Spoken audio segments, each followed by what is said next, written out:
dedicated to Eastern and Southern Kentucky. This is WYMT Mountain News Weekend Edition.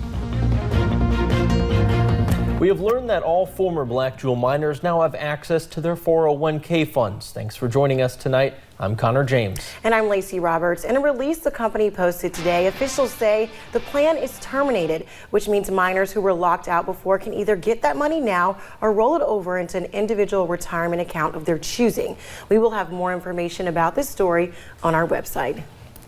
And for more than 1 month, Black Jewel coal miners have not received a paycheck. And today, an ATV trail ride is raising money for the miners in Knott County. Current and retired coal miners, plus people who just want to help, signed up. The Mine-Made Adventure Park is 40,000 acres of terrain. Judge Executive Jeff Dobson says he is happy to be able to help these families. I don't know whether we'll take in $25 or $25,000 here today, but whatever's taken in, we're going to give to these guys. Although their paychecks have stopped, their bills have not. Right now, many miners are sending their kids back to school. Officials say they've raised quite a bit of money. We'll have that full total on our website later in the night.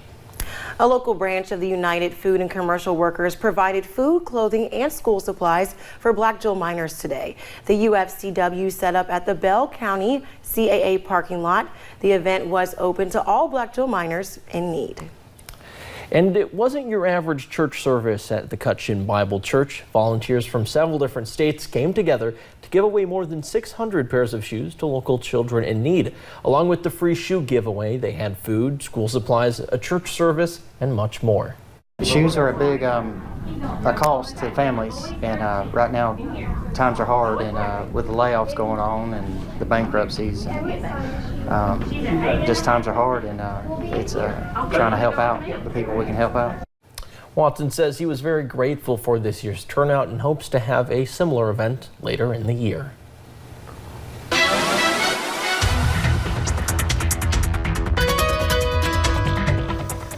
A warm and beautiful day gives way to a fairly quiet and cool night. Let's take a look and see what's going on. I-64 Moorhead. Things went from daylight to dark pretty quickly this evening. A nice sunset out there for a lot of folks. Buffalo Mountain all quiet tonight as we peer over the hill here in Perry County.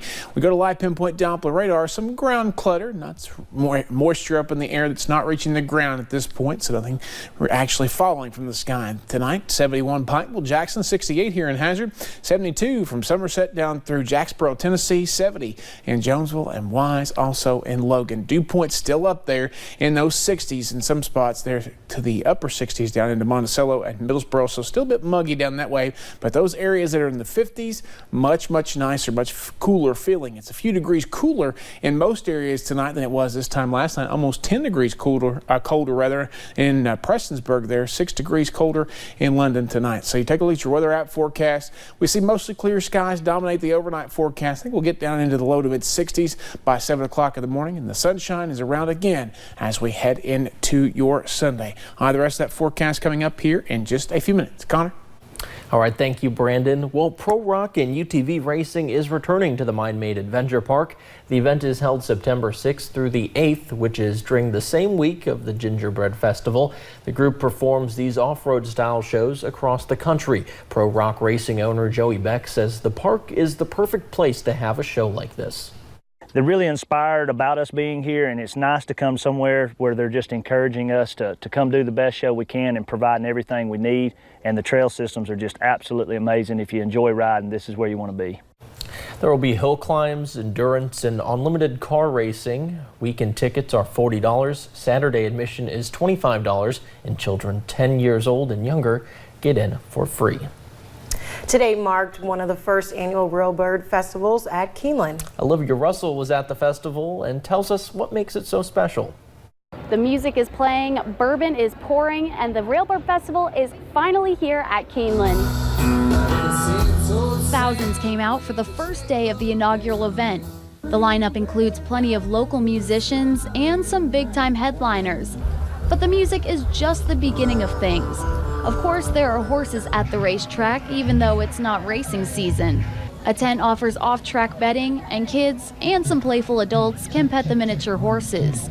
Bourbon distilleries also add to this uniquely Kentucky experience, And to fight the heat, you can cool down in a tent while chowing down on some local food. Organizers say the goal of the festival is to use music to show people all that the Bluegrass State has to offer.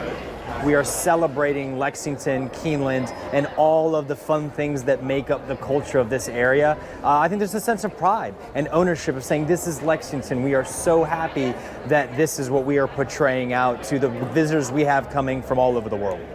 Organizers say they've already learned a lot of lessons so far this year, and they're planning on changes to make for next year's festival. In Lexington, Olivia Russell, WKYT. The Railbird Festival continues tomorrow. Tyler Childers, a country music star from Eastern Kentucky, who also has a really good new album, is performing. Well, Rev Up Your Indians today was the start of the Good Old Boys Fest at the Shenandoah Speedway in Virginia. The two-day event, represented by Cooters and Luray, brings in people from across the county to celebrate the Duke Boys. It just adds to the fun of what Dukes of Hazzard stands for. It's family atmosphere. People who are really good and decent people coming to an activity like this is what America is all about. Guests can ride on the track in a Dodge Charger just like the one on the Dukes of Hazzard show, or get autographs from the original cast. A Kentucky National Guard pilot is being honored in Louisville after emergency landing an aircraft. Officials say he saved multiple lives in the $30 million aircraft. Lieutenant Colonel John T. Horrigan of the 123rd Airlift Wing received the Distinguished Flying Cross today at the Kentucky Air National Guard Base. Well, a big rally in El Paso today as Latino leaders demand the Texas legislature take up a ban on assault weapons.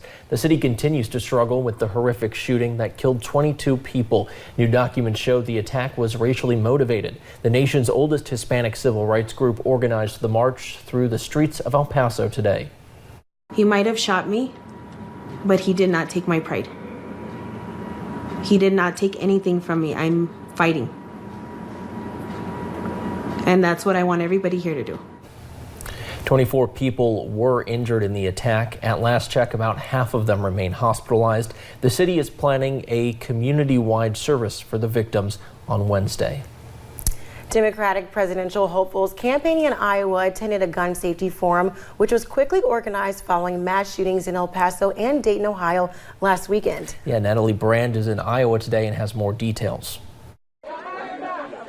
Presidential candidate Beto O'Rourke marched in a unity rally in El Paso, calling for gun reform just 1 week after a mass shooting in his hometown left 22 people dead. Enough is enough! More than 1,100 miles away, more than a dozen other presidential hopefuls called for changes to the nation's gun policies in the wake of last weekend's shootings in El Paso and Dayton, Ohio. The Second Amendment says that we can limit who can own a weapon. They can limit what kind of gun you can own. Democratic candidates are largely united on the need for universal background checks and an assault weapons ban. AKs, ARs, they have no business in our neighborhoods in peacetime in the United States of America. They are for war zones. Andrew Yang broke down in tears thinking about his two sons while listening to a woman describe her own daughter being shot and killed. I was imagining it was one of them that got shot and the other saw it. A recent CBS News Battleground Tracker poll finds more than half of Iowa Democrats say they must hear a candidate's position on gun control policy before deciding who they will support. Background checks, no mental illness. I mean, come on. That's not a big ask at all. And I completely support that. I'd like to keep my shotgun. On the other hand, the AK-47s and the AR-15s, I don't think it's a place for them in America. Senate Majority Leader Mitch McConnell says lawmakers will consider new gun control laws when Congress reconvenes in September. Natalie Brand, CBS News, Des Moines. President Trump says he wants Congress to pass background checks. Accused sex trafficker Jeffrey Epstein died Saturday morning at his own hands. The suicide took place in a Manhattan jail where, according to a law enforcement source, the 66-year-old appears to have hung himself as he was awaiting trial. Federal prosecutors charged him last month with trafficking girls as young as 14 years old. Well, Kentucky State Police have arrested a man in Bowling Green for reportedly distributing child pornography. Troopers say an undercover internet crimes against children investigation began after police discovered 33-year-old Jonathan K. Lewis sharing files of child pornography online. Police took the equipment used in the crime to a forensic laboratory for further examination. Lewis is currently charged with 5 counts of distributing child pornography. Coming up at 11.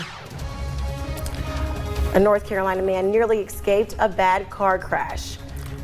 And a beautiful flower in Kentucky is at its prime despite a rainy start to summer. We'll tell you why when we come back. High pressure continues to dominate the headlines tonight and tomorrow. Changes are coming, though, for the new week. I'll tell you about them in just a few minutes.